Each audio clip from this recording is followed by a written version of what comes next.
Whoa! It's Renard! Hey. It's Renard. There we are. Yeah. There we are indeed. My chat just said roll initiative. Well, do it. Do what they say. Roll initiative. Okay. So hello everyone. Welcome to GoldTail D&D, where a bunch of us nerdy-ass VTubers get together and play Dungeons and Dragons. That definitely wasn't a reference to anything. Oh no, I'm totally giving it an homage. You know what also isn't totally a reference to anything? We play Dungeons and Dragons! But let's get this show on the road. My name is Riley Arlick. I will be DMing and cat herding these people, these lovely VTubers to do what needs to be done in order to save the lands of all of the awful, terrible things that are about to happen. But what I would like to do is go around and introduce everyone that is here. We are missing Starion. They will be joining us a little bit later. But let's start at the top with Zephane. If you could please give us a little introduction. Greetings, fellow. I am Zephane, human person, the perfectly normal human. And tonight I am getting into the D&D spirit. I have the traditional human snacks of Mountain Dew and Cheesies. Excellent. For D&D sessions. Perfect. Jeez, would have it no other way. How's it going? Alex, give us a little introduction. Hello everyone, I'm Alex Miraday. I'm a streamer typically found on Twitch and typically found on stuff like Minecraft and Inscription. Recently we've been having some rather fun runs with Inscription out there, and other than, gosh, what else do you need to hear? I'm borrowing a voice from my roommate from this, and he's okay with that, I think. I hope so. He hasn't voiced any objections. Normally he's the one who likes playing the D&D, so this is getting to, scooch into his zone just a little bit. Fantastic. Also, I really love being able to be in Renard's stream and be able to dunk him whenever he does something. I saw that. Yeah. Speaking of Renard, how about you give us a little introduction? Oh, I'm doing real quick, for those of you that don't know, we are streaming on both Twitch and YouTube. Yes. We're streaming for Twitch, we're streaming on Renard's channel, and for YouTube, we're streaming on my channel. So be sure to follow Renard's channel and subscribe to my channel. Yes, please. And I have a Go ahead, Renard. What you got? Oh, I am Renard Cross, your friendly Fey Fox guide to the Fey Wilds, here to embark and take you on epic adventures, this being one of them, with my fellow friendos. Yes, indeed. Yes. And Barry, give us a little introduction, if you would, please. Oh, boy. Hey, guys, I am Barry, also known as... This is probably going to be my first actual full campaign that I'll actually be able to play, for once. Boy. We'll see about that. I'm going to do everything in my power to make sure that statement becomes false very quickly. Pull you by your dragon ears and sit you into that DM chair. You are not getting out of this. Barry Eldo. But hello everyone, my name is Riley Arlick. I am a silver sleepy dragon, and I am going to be the DM. I have prepared a world for us to play. And so what we're going to do, here's our plan for the stream tonight. This is called a Session 0. There's very likely going to be not many parts of the game played tonight. This is about getting our characters set up, making sure the character sheets are set up, making sure that everyone understands the lore and the background of the area. We are going to introduce the player characters. When Starion comes around, hopefully they will be able to introduce theirs as well. And then I'm also going to talk a little bit about my personal DM style and what you guys can expect out of this campaign in terms of how closely or not I may follow certain rules. And then we are going to do kind of a group activity. And this activity is going to involve getting all of our characters connected in some way so that immediately we have a sort of investment in different characters. So Zephane's character will have a sort of connection to Barry's character, and Barry's character should have some sort of connection to Renard's character, and all the way around the table. And then they will develop NPCs. And these NPCs I will help seed into the world that their characters will have connections to as well. So let's say, for example, Alex creates an NPC that is their mother, right? And Renard's character decides, well, I want to be the person that delivers milk to your mother. If you know what I mean. I think, Riley, that you're going to have to work on this say-so stuff. I'm just saying, it's a perfectly normal occupation for somebody to have. Did something happen with your mother and the milkman? We'll talk about it. What have I said about the religions of this world? You said things about religions of this world? Renard, Yeah. what is going to be what's the technical side of what we're doing here? What programs are we using, and what features have we already plugged into so far? Well, we're not. Why we're using the World 20. Please, no. but Chat depend. redeems. Yeah. But we're using World 20 for dice rolls, and we're using what else are we using? Specifically to the D&D campaign. Yeah. But I tend to put more importance on Cool. the story and the fun rather than adhering specifically to the rules. You may see me use abilities that monsters don't have in the monster manual. You may see me give monsters more or less HP than they would normally have in the monster manual. You may see me fudge rolls and make excuses for player roles that maybe they wouldn't be able to have as rules as written in the player's handbook. Wait, So you this is my blaming kind of- us for your fuck up? Yes. So this is my blanket statement that there What's this- will what's be levels? times that stuff would be fudged, okay? and I mean like fudged on my end, where I'm going to fudge the numbers or fudge the rules or something like that in order to make it more fun and hopefully roll a little bit smoother for people. Yeah, I think Ifany has it right there. No DM would ever do stuff like this. Yeah, never. Okay, so to begin with, on this world/continent of Vanzir, the situation with magic is on the lower end of things. Now, this doesn't mean that magic isn't powerful or not Necro. present, but magic is rare. The wizards that have magical secrets tend to hoard them away, not share them, not do wizard college-y things. No, they want the magic for themselves, and it's so hard to figure out, hard to do, that even if you have yourself a spellbook, it can take years and years of study to figure out how it's all going to work out. So, it's both secretive and difficult in that regard. Similarly, relatively few people get gifted the wondrous divine gifts from the gods and other such things, so clerics and paladins, at least the type that actually have powers rather than the type that are leading prayer circles, are kind of thin on the ground.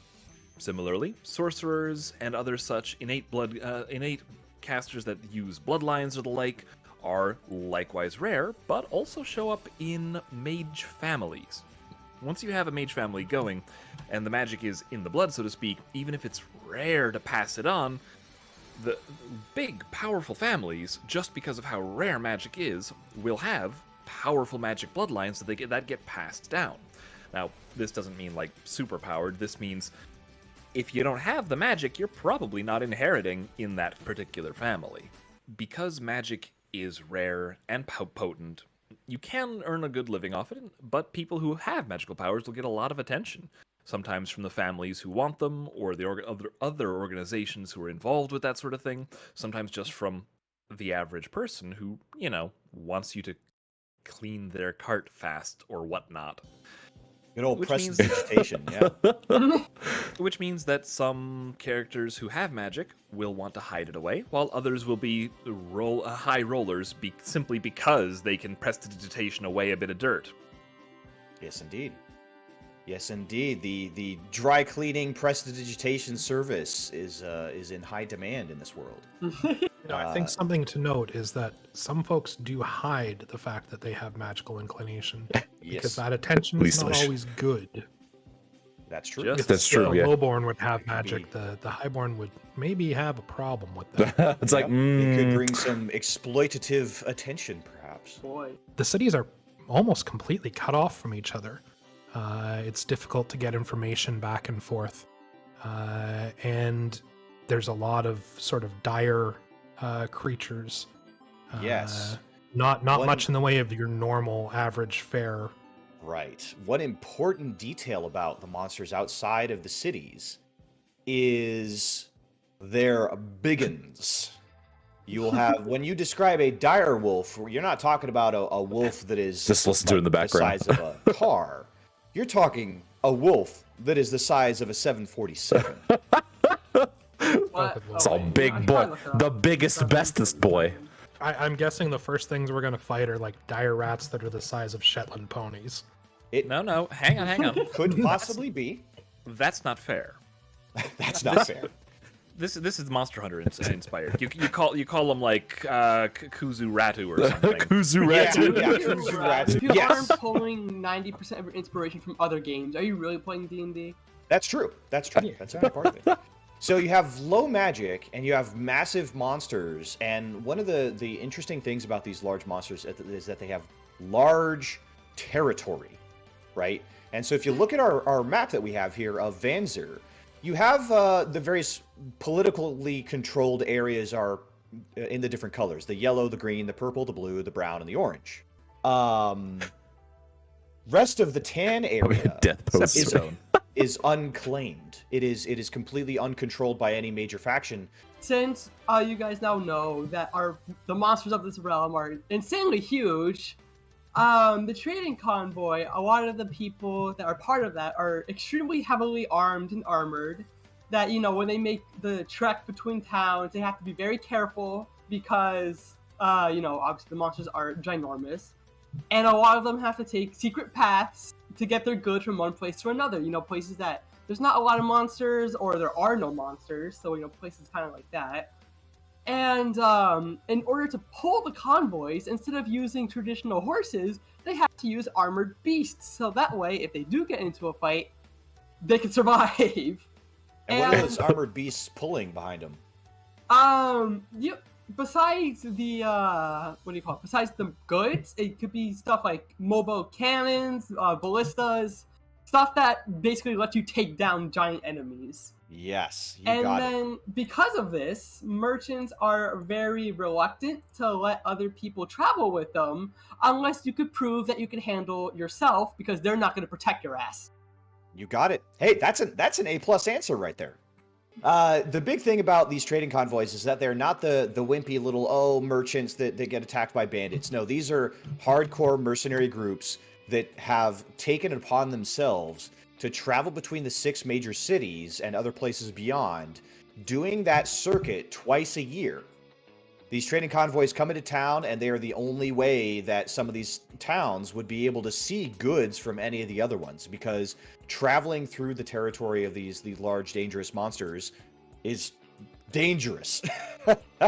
It is Just a suicide smidge. in many situations. Yeah. Yeah, just a smidge. So, Just a smidge. Yeah. Just a little Just a little bit. but as a result, the merchants are very welcome in many of these places, and they are. It's a party. Every time they Rob come. us.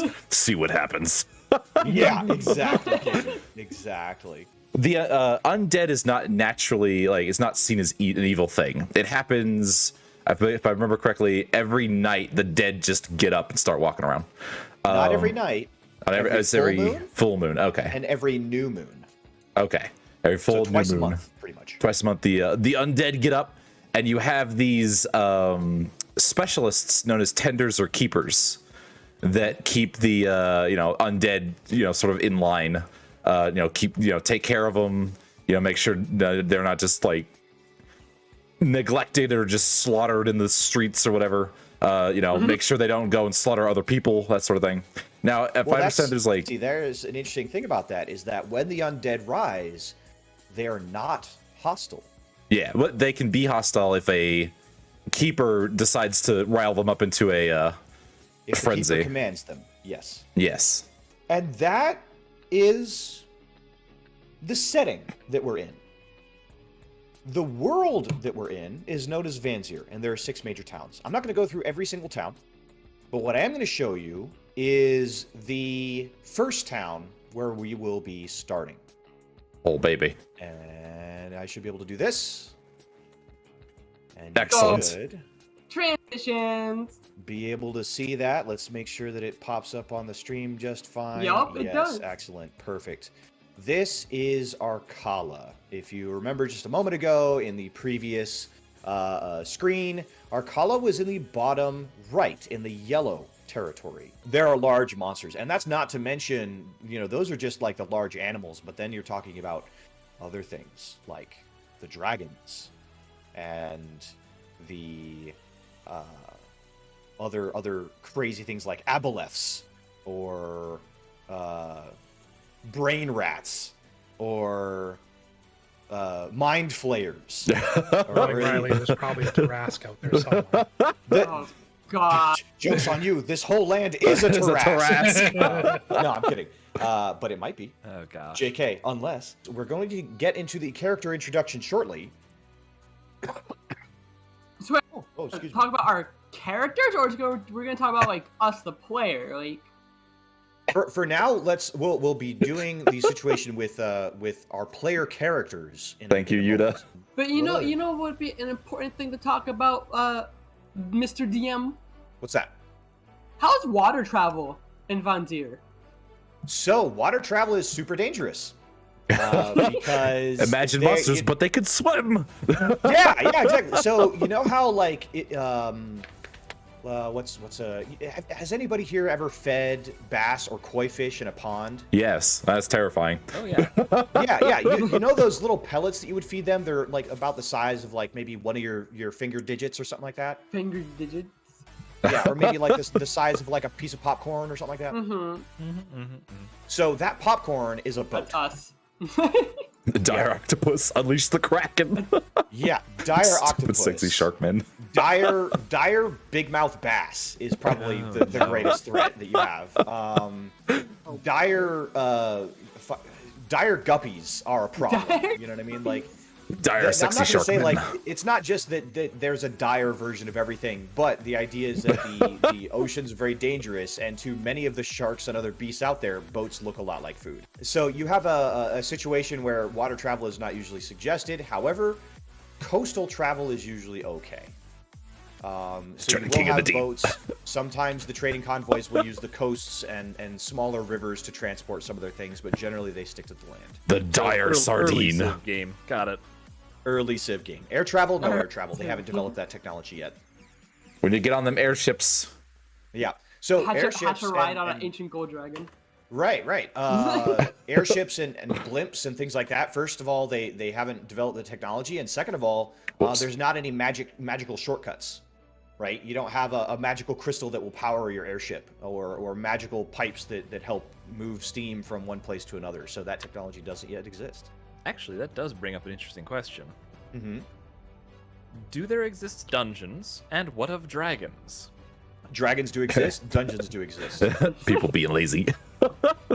Yeah, and with that, Riley's already we have a Yeah, game Riley. that's better than some of the original works to that effect. Good Yeah, stuff. there you go. Yeah. There are in the game Dungeons and Dragons. In this setting, there are indeed dungeons and there are indeed dragons. There was an old gag because one of the first modern D&D games they came out with had plenty of dungeons, but there were no dragons in it at all, and people were just like, okay, you had two jobs. Yeah, way to take the piss, jeez. Are you guys ready to introduce your characters? Oh, baby. Boy. I think so. You think so? Yeah. All right. What I'm going to have all of you do is roll initiative, and the person that rolls highest will get to introduce their character Jesus first. Christ. I love it. Alright. Well, that's easy enough. So, I got 12. Let's see. Yeah, Or 14. Renard's got a 14 with the initiative bonus. Zephane has a 6. Alex coming out with a dirty 20. And Thank Barry God. with an 11. So, if that's the case, we will be starting with Alex. And what I'm going to do is I will have the characters pop up here. in this game, I shall be playing as Urus Eshtan. Urus is a dwarf. A Now, dwarf. I know. Give me a moment here.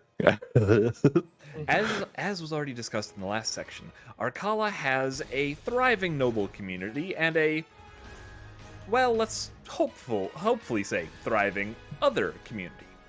Urus is not a noble, never has been, but she was born to a family of relatively high-set folks, not like true nobility. Because of that, Urus was raised as a courtier, and they attended court under the service of a couple of nobles at one point or another. Beard stats. They plied their trade, helping with brokerage, making sure points got across, dealing with the occasional feud or debate or that sort of thing. A lad among lads. For the most part. Lass among lasses, actually. Oh, Yes, yeah. indeed. A lass among lasses, but we'll get to that in a second. Ultimately, however, all of the good things come to an end, and with in the case of Urus's current situation, the noble that they were most recently working with, and one of their most highly placed allies, well, there was a betrayal. Oh, Gasp! As to exactly what, I think we're going to work that out in just a short bit here.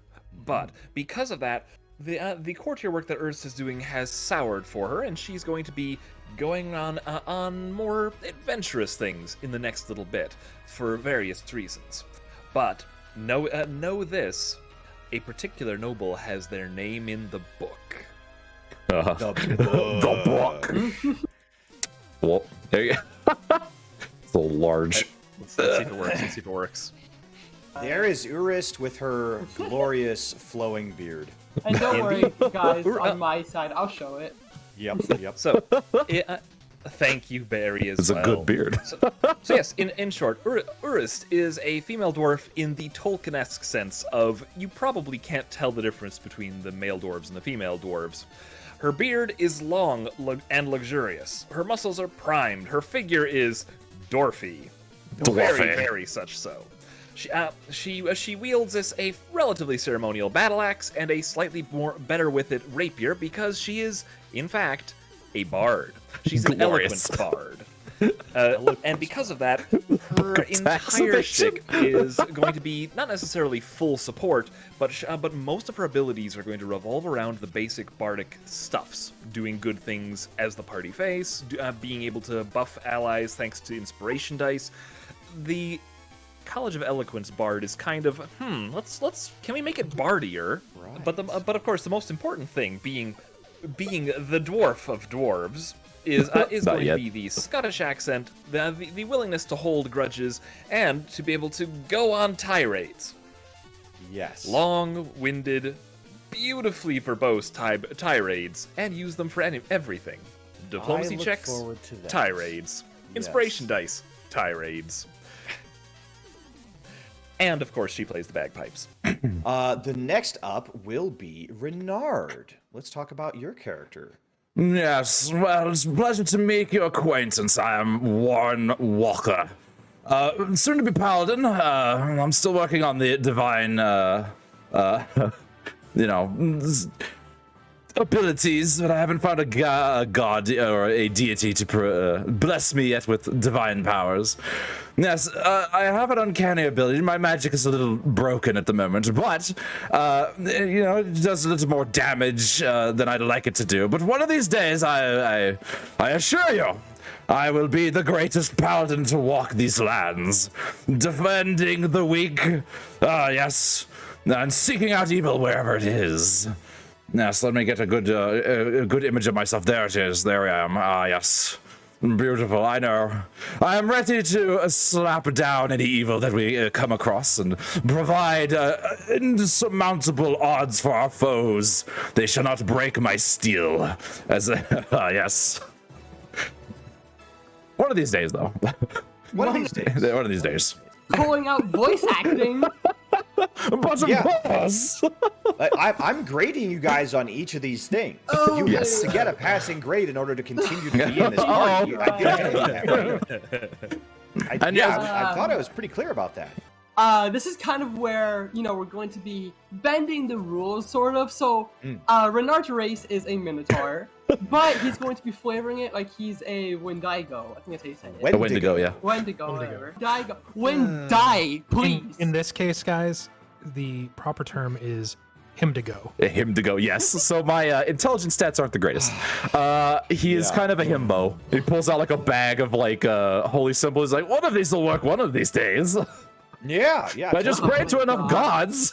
I'm imagining he has a necklace like Benny's from The Mummy, where it's just all the religious symbols, and he's flipping through them to see what works. Yes, absolutely. Living a life away from her family, except for her brother, whose name is Clave, Clume was always too scared to leave from the woods that she called home. Oh, that's a good And idea. she was terrible when it came to communicating with, common folk. Her brother would hunt and scavenge for supplies, always making sure to never pick fights with travelers because he was scared that they would find and kill Clume. While Clume would read books that he would find, and she attempted to learn the ways of magic, to no avail. One night, while reading a fairy tale book, Clume learns about the Feywild, a place that she thought was too far from their home, where magical creatures roam about and where animals can speak common tongue. Piquing her interest to the highest degree, that same night, Clume grabbed her gear and ran out for the first time, with Clave close by, happy that his sister was exploring for the first time out of the house. However, this journey did not last long, as in the dark of night, a couple of unknown sprites followed the siblings, and once they caught up, in a flash of light, the two were knocked unconscious. And when Clume awoke, her brother was gone. And now she stands in Vanzir with no clue of how to get back. So she is a goblin, and when she woke up with a mushroom on her head. A mushroom cap, if you will. And it's thanks to this mushroom cap that Clume finally discovers the power of nature. She finally discovers how to control magic through using her spore cap as kind of like a little spell casting focus. But obviously she does have her own tools in case, in case magic isn't the answer to the situation. While she is extremely scared of talking to people, she is not scared to kick some ass. Oh. So, upon arriving to a town in Vanzir, she had no clue what it was. She meets up with a specific person that, kind of like her, finds out that they both were amnesiacs, because when Clume arrived at Vanzir, she forgot everything. She forgot who she was, she forgot her family, she forgot everything. Yes. And it's thanks to this person that she finally has someone that she can work with in an attempt to find the Feywilds and potentially find a way back home. From one mushroom person to the next. Yeah. I will be playing the venerable Adre Goddard. Adre Goddard is a man of average stature and build, if a little bowed in his stance from age. Clad in regal-styled, yet clearly aged and worn robes, the wizened man carries a heavy, bound tome of musty pages, riddled with fungus and mushrooms. Atop his head sits a large, wide-brimmed and pointed hat, which appears fashioned from the cap of a large gray and green mushroom cap. Audrey's behavior is a bit odd, but not off-putting, at least not any more so than an elder recluse could be expected. It more seems that the man is set in his ways and is oblivious as to how others might perceive his actions and words. Like his hat and tome, Adre's magic seems to be infused with fungal essence, mushrooms sprouting from summoned creatures and items, clouds of spores and fibrous strands in place of rays and bolts. Adre is a necromancer. He's not part of the upper class of society, in that his abilities are not necessarily from a bloodline of any sort. Rather, they come from the tome and hat that he inherited from his reclusive grandfather when the strange old man passed away, and the only remaining treasures his family had left. So his sort of backstory is that if you remember the map of Akala there, that chunk that was missing from it that they were planning to build. Pop us back over there. That they were planning to build a wall around and expand the city into. Some aristocrat had decided to preemptively jump on that and offer plots in the area.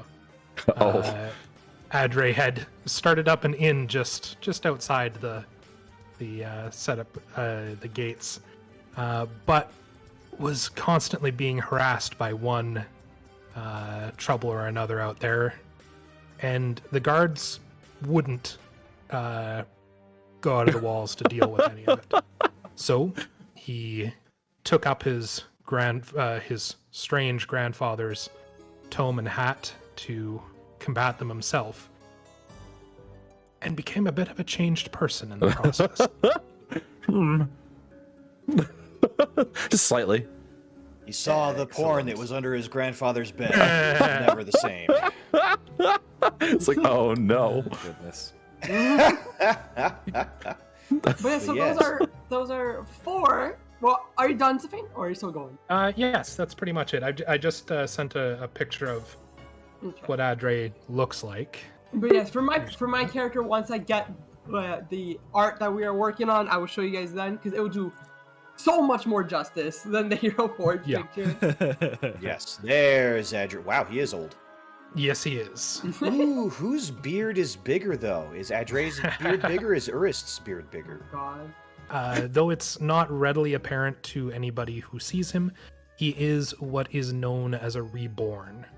He is human, but he has some aspects of undead to him. Not so much that, he's a zombie, but more like he doesn't seem to need sleep, and nobody ever sees him eat very much. Smells like socks, that sort of thing. Yeah. Oh, and I have to share this. His familiar Ah, yes. is a... Because you are a wizard, and your kind of subclass, for lack of a better term, is necromancer. Yes.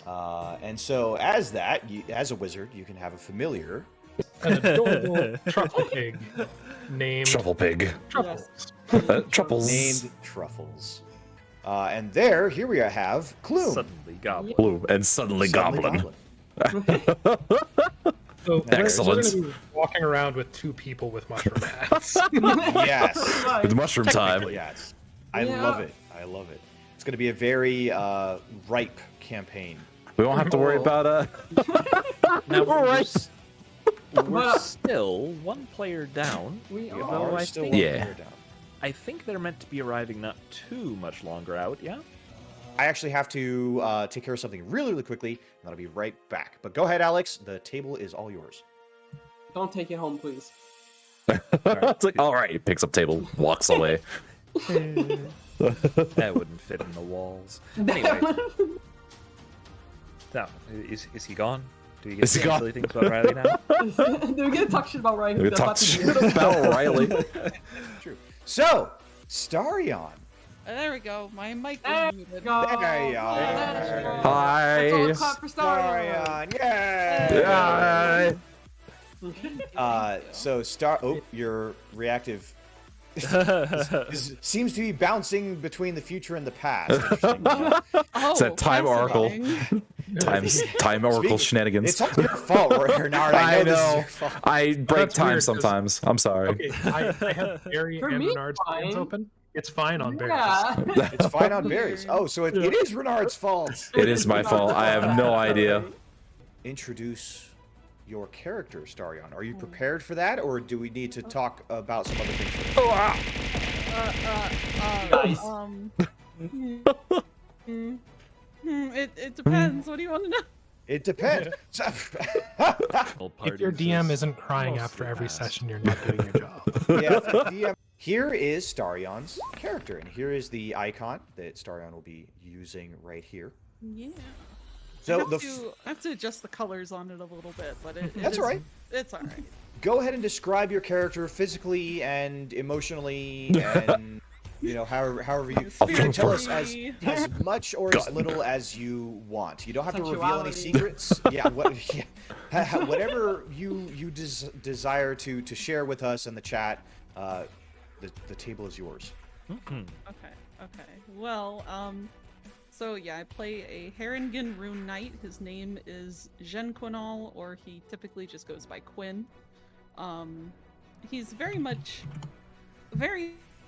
like quiet type, not so much like big, Wiggle. tall, stoic Oh, sorry. kind of guy, but he's just like very awkward being around people. He much prefers exploring and like searching in old ruins, which is what he loves, as his background is in archaeology. Excellent. Yeah, he loves studying like old cultures and civilizations, and that's how he got into rune magic. Right. Was finding old tomes written by giants about the runes that they used to use. So he's adapted that now into his combat style. So that's our party. We have Yeah. a Harengon fighter. We have a human reborn wizard. We have a dwarf bard. We have a druid goblin. And we have a Wendigo Minotaur for stats. A Wendigo paladin. Or a Wendigo that's trying to be a paladin. It's trying to be a paladin. Interesting in and of itself. That's our party here in the land of Vanzir, where they will be starting in Arkala. We are just starting into the web. And we So- voted The you out web. of the park. Here is the web. Oh wait, hold on. Why isn't that working? The web? Aren't we streaming on the web? I will destroy you. Oh, I will destroy you. So, what we are going to do is come up with a way that you know the person to your left and the person to your right. Urus was raised as, or rather raised into a role as a courtier. So they're mostly involved as the hand or voice of a noble in one point or another, or as a way for people to sort of impact the court. They're not exactly high class themselves, but they're sort of mid class, so to speak. Yeah. Just get that centered on the screen a little bit there. Sorry. Okay, great. So, and then Clume, how would you be known in the town when people see you? What do they think? Oh, there's that shy goblin, or is there a job that you do, or what? Well, when it comes to the town, Clume is still relatively new, so barely anyone really knows her. She Okay, kind of just... Double like, attaché. this is why I'm kind of happy you put me next to Starion's character, because she actually ran into Starion's character, and they actually met. So because they met, Clume basically spends a majority of the time in their house and rarely leaves.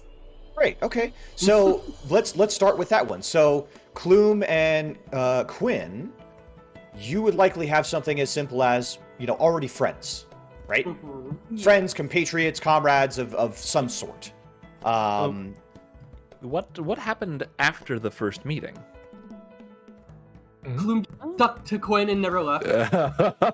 So this is my life now. He now has just a mushroom on his leg at all times. Yeah. So, Quinn was like, "Yes, you are my fungus. Okay, let's go." You are my fungus One among sec, us. So, Renard, Yeah. you Mr. Himdigo has been in this town all his life. God.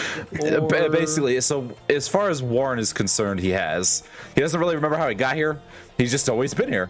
Always been there.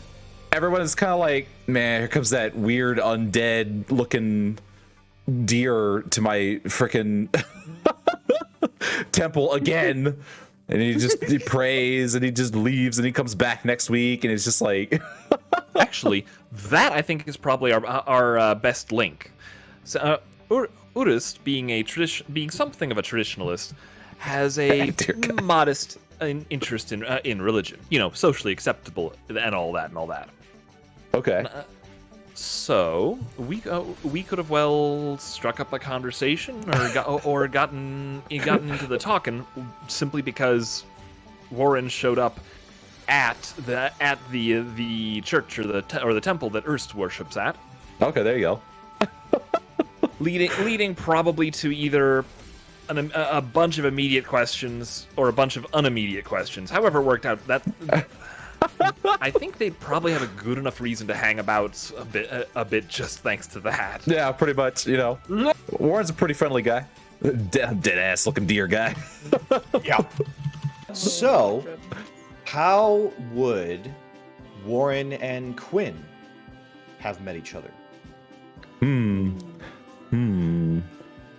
don't. Does Quinn walk around into temples all that often? Unless you were interested in like, because you know, Warren looks like he might be from like another realm, so you might be interested in like where he's from, and he's like, I don't know, I'm from here, of course. Where else would I be? That's true, because Quinn isn't sure where he came from either. Okay. Trying to figure that out at some point. So Here's a question.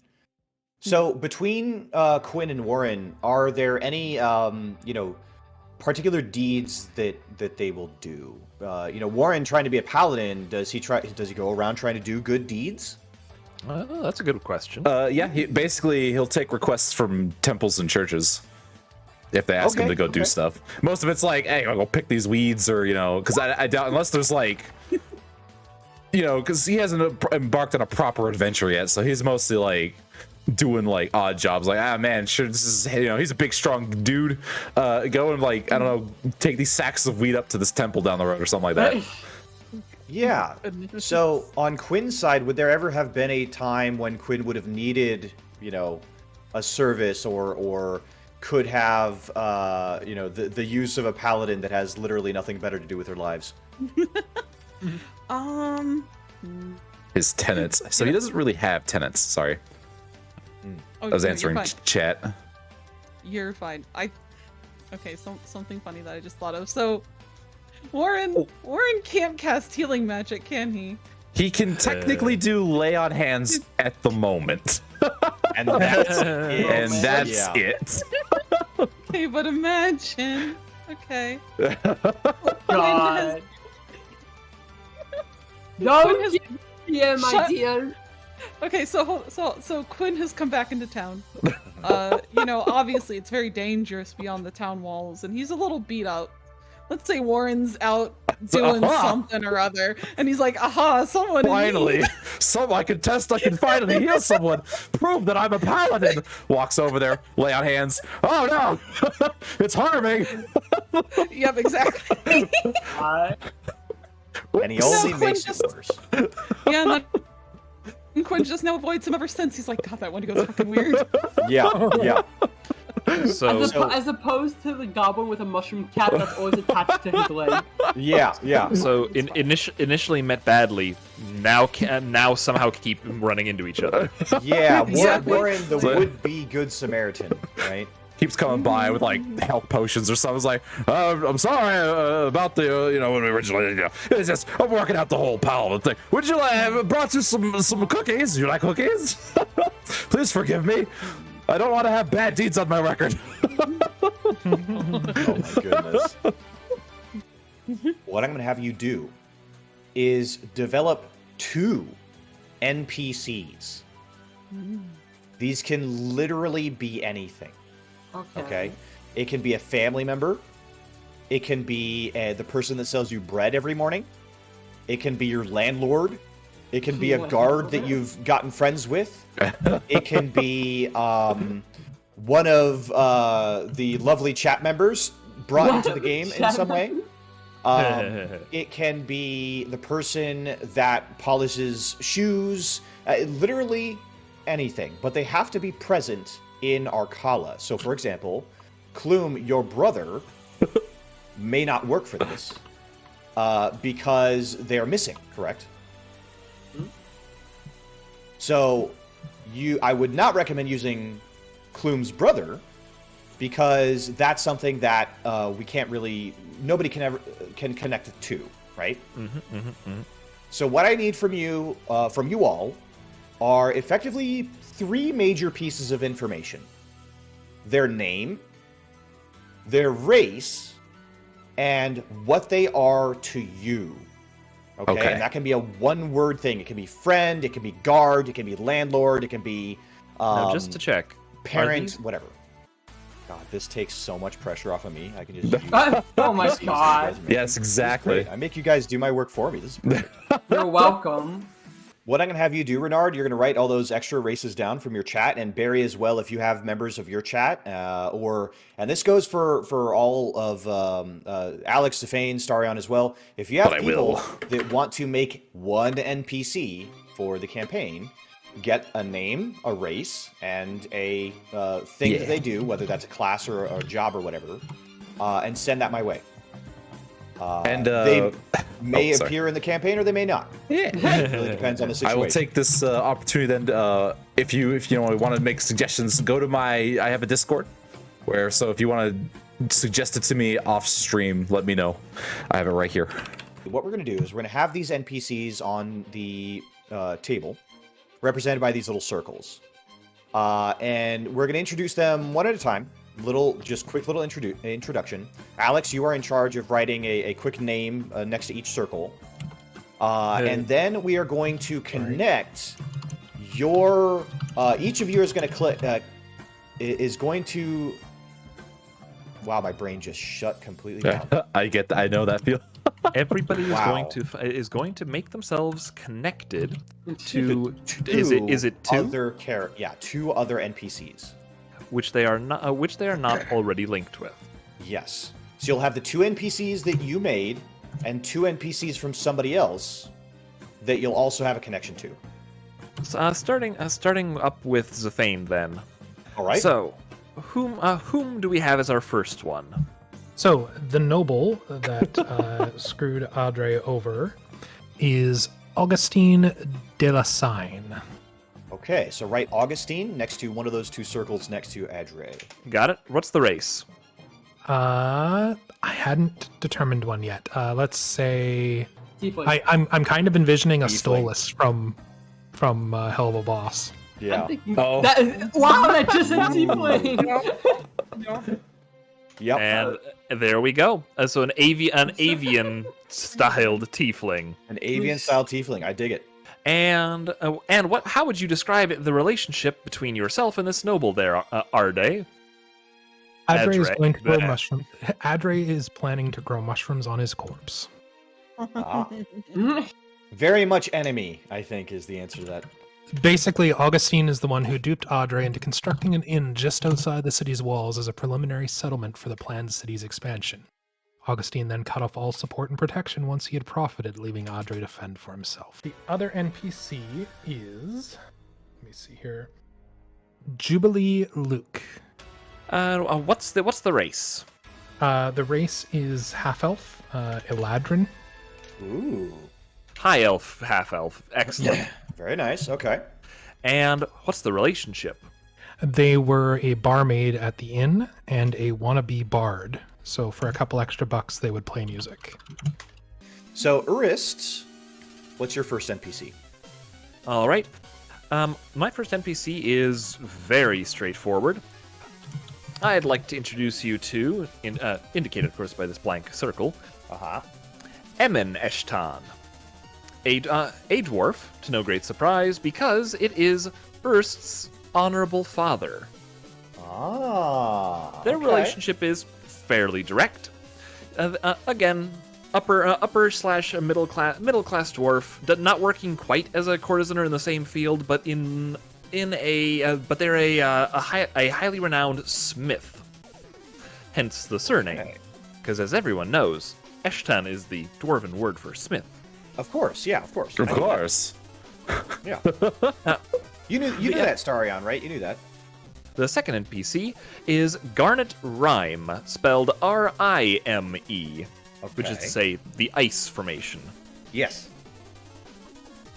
Garnet Rime is a gnome, and in short, is Urst's drinking buddy. They are not more developed than that as of yet.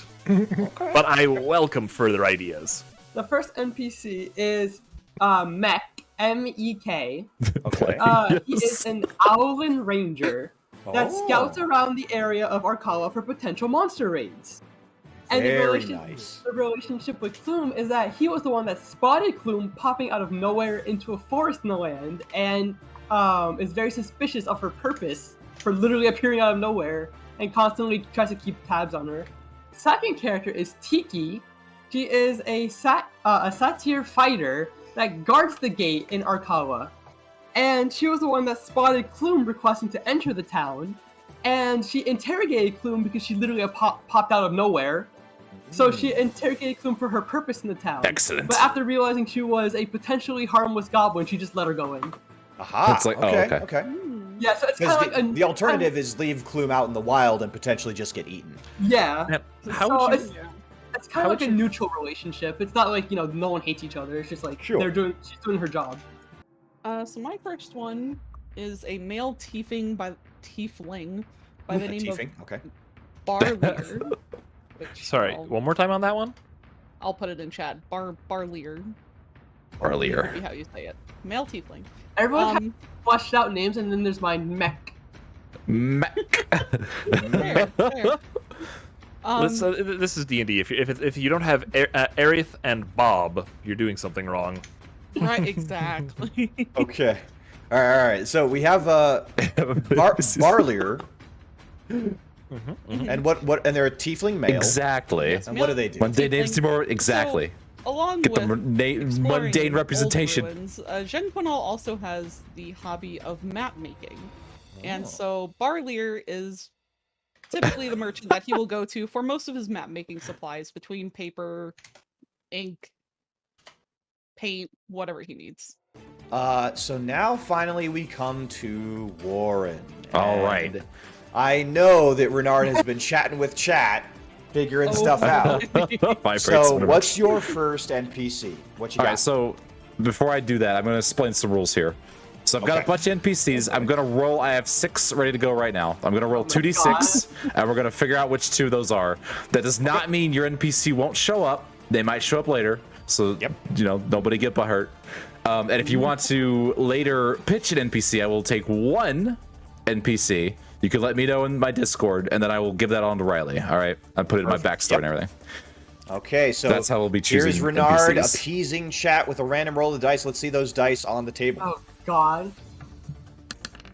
All right, so I got 1 and 2. Okay, so that's Ifany and Komodo. Wow.